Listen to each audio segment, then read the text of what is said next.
novo tempo, apesar dos castigos. Olá, crianças, famílias, adolescentes. É com muita alegria que nós estamos aqui nesse momento e com muita esperança para apresentar a vocês o novo formato de Fazermos Educação em Oeiras. Um formato onde a gente conta com todo o empenho das famílias e com toda a dedicação de vocês para espalharmos o saber pelo ar. No novo tempo, apesar... Olá, pessoal, tudo bem? Eu sou a professora Tamires Lima, da Rede Municipal de Ensino de Oeiras. Eu sou professora de língua portuguesa e a gente está aqui para nos encontrarmos virtualmente nesse momento de isolamento social, porque a construção de saberes ela não pode parar. Esse é o compromisso da nossa equipe. Muito bem, e o tema de hoje que a gente vai falar é sobre dica para vocês. Muito bem, a gente vai falar sobre história em quadrinhos, esse gênero textual que é muito gostoso de trabalhar. Gente, quando foi que surgiu essa coisa de história em quadrinhos? Desde a pré-história, exatamente. Desde a pré-história que as pessoas utilizavam imagens sequenciadas para contar histórias, tá? Mas foi ali por 1930 que alguns clássicos como Betty Boop, Tarzan, Popeye deram o ar da graça e ganharam mais espaço. Vocês lembram? Não é do tempo de vocês, né? Mas o pai de vocês com certeza lembra. E esses aqui, Superman... Não, esse aqui não. Isso. Agora sim, Superman, Batman. Esses vocês já conhecem, né? Pois é. Final dessa década aí de 40 foi que começaram a ganhar muito espaço mesmo. Mas foi num período bem triste da história da humanidade, gente. Não sei se vocês já ouviram falar, acho que já. A gente falou muito de Diário de Anne Frank ultimamente, né? Segunda Guerra Mundial, Capitão Marvel, Capitão América. Pois é, esse povo todo, na época da Segunda Guerra Mundial, 1930 alguma coisa, 1940, começaram a combater, combater os nazistas. E essas aspas, combater os nazistas? Sim, gente, esse combate ele não aconteceu lá no campo de guerra, não. Foi na literatura, por isso que a gente fala combater os nazistas. Beleza, vamos para frente. As histórias em quadrinhos são um gênero textual que pertencem ao grupo dos textos narrativos. Gente, o que é isso, texto narrativo? Vamos já falar sobre as características desses textos narrativos, vamos lá? Mas uma característica muito importante da história em quadrinho é a utilização de tipos diferentes de linguagem. Por exemplo, a gente pode ter a linguagem verbal, essa que utiliza muitas palavras, né, pessoal? Exatamente. E a linguagem não verbal. Por exemplo, quando eu digo para vocês, aliás, eu nem digo, eu só mostro para vocês essa imagem. Você entende que a pessoa está com fome, exatamente. E essa outra? Sono, né? Mas não tem nada escrito, gente. Como é que vocês sabem? Porque a gente se comunicou através da linguagem não verbal, que é a utilização de imagem, a utilização de gestos. E as histórias em quadrinhos, elas têm um misto de linguagem. É a mistura de linguagem não verbal com a linguagem verbal. E aí facilita o nosso entendimento, a interação e por aí vai. Vamos falar agora das características das histórias, dos textos narrativos. Vamos lá. Dentro das literaturas do gênero narrativo, a gente tem, claro, primeiro, um narrador. Beleza, um narrador porque é aquela pessoa que está lá contando a história, que está narrando tudo. Que vai utilizar um enredo, né? Vai apresentar pra gente um enredo, que é a história, o decorrer da história, enfim. É o que acontece na história. Vai envolver personagens, né, pessoal? Claro, se tem uma história, tem personagens.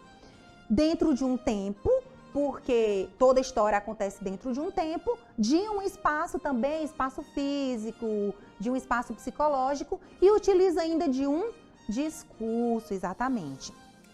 O discurso das histórias em quadrinhos, ele predomina o discurso direto, aquele que o personagem fala e a fala dele é apresentada diretamente, beleza? Existe o discurso indireto, onde o narrador fala, mas o narrador aparece bem menos. Vamos ver isso exatamente agora. Essa fala dos personagens, ela aparece dentro de balões, perceberam? Existem diversos tipos de balões. Gente, vocês já observaram que história em quadrinho tem balão diferente? Cada um momento tem um modelo de balão diferente? Isso não é por acaso não, pessoal. Tem um motivo. Por exemplo, o balão em zigue-zague representa o quê? Isso mesmo, um grito, um som mais alto, alguém que falou mais alto, ligou o som, a TV, enfim, som mais alto. E esse aqui em forma de nuvem? Ah, esse vocês sabem, né? É um pensamento. Toda vez que aparecer um balãozinho em forma de nuvem, o personagem não falou aquilo, ele só pensou. Gente, e esse pontilhado? É porque é uma fofoca. Toda vez que aparecer um pontilhadozinho desse aqui, vocês já sabem. Ali é um bochicho, tá bom? Gente, o balãozinho de coração. Ah, esse vocês sabem, né? É claro, gente, toda vez que o balãozinho for de coração, estão falando de amor, exatamente. E o tradicional balãozinho oval, muito bem. Esse aqui é a fala normal do personagem. E ainda vocês vão encontrar essa barra retangular aqui, pessoal. Não é bem um balão, não tem ali o rabichozinho, mas ele aparece aqui em cima, como vocês podem ver, que representa a fala do narrador. Vai aparecer poucas vezes, mas vai aparecer também. Então vocês podem ver que as histórias em quadrinhos, elas têm todas essas características da tipologia textual narrativa. Personagem, discurso, espaço e tudo mais. Outra característica das histórias em quadrinhos é a utilização de onomatopeia. Professora, o que é onomatopeia? Gente, aquele barulho, aquele boom, aquele poft, aquele... Alguém caiu, teve uma pancada, então eles vão representando. Esse boom, por exemplo, isso aqui é uma onomatopeia, tá bom?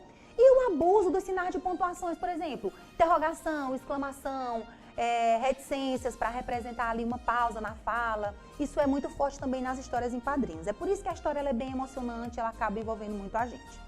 Além de divertir, porque assim, eu até esqueci de falar isso para vocês. As histórias em quadrinhos, elas normalmente têm um tom de humor, acabam divertindo a gente, tem uma quebra de expectativa ali no final, enfim. Mas além dessa característica de ser uma coisa engraçada, que gera humor, ela não tem só essa finalidade não, pessoal. Ela também traz ensinamentos. Nesse momento, vocês estão vendo muitas histórias em quadrinhos sobre quem? Esse rapaz mesmo. Coronavirus! E aí, nesse caso, tem uma intenção de trazer mesmo ensinamentos. Nesse momento, a gente está falando de coronavírus, mas nem sempre é apenas coronavírus. Dependendo do momento, pode ser qualquer outro ensinamento. Ou campanhas também sobre uso da água, por exemplo, uso consciente da água, preservação da floresta e por aí vai. A gente tem ainda a intertextualidade, né, que é algo muito presente não apenas nas histórias em quadrinhos, mas na literatura de um modo geral, e aí a gente fez essa ligação aqui, né? Por exemplo, Mônica Lisa, que a gente lembra automaticamente da Mona Lisa, o grito do Simpson, né? E aí eu gravei o meu grito. Gostaram, pessoal? Eu tentei.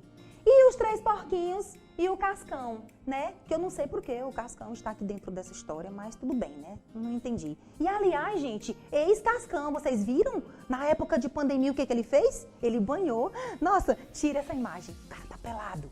Então, intertextualidade é basicamente isso. É você perceber uma história dentro da outra história. Beleza? Eu trouxe pra vocês um poemazinho de Léo Cunha pra gente fechar. Beleza? O nome do poema é Confusão. Vamos recitar juntos. Todo dia eu me atrapalho. Se existe dente de alho, alho tem olho também. E como será esse olho, o olho que o alho tem? Será olho amendoado? Será olho de neném? Será olho paspalho? Parece o olho de alguém? Será olho esbugalhado? Ou assim eu embaralho alhos, olhos e bugalhos? Gente, que confusão, né? Alho tem dente, alho tem olho, alho...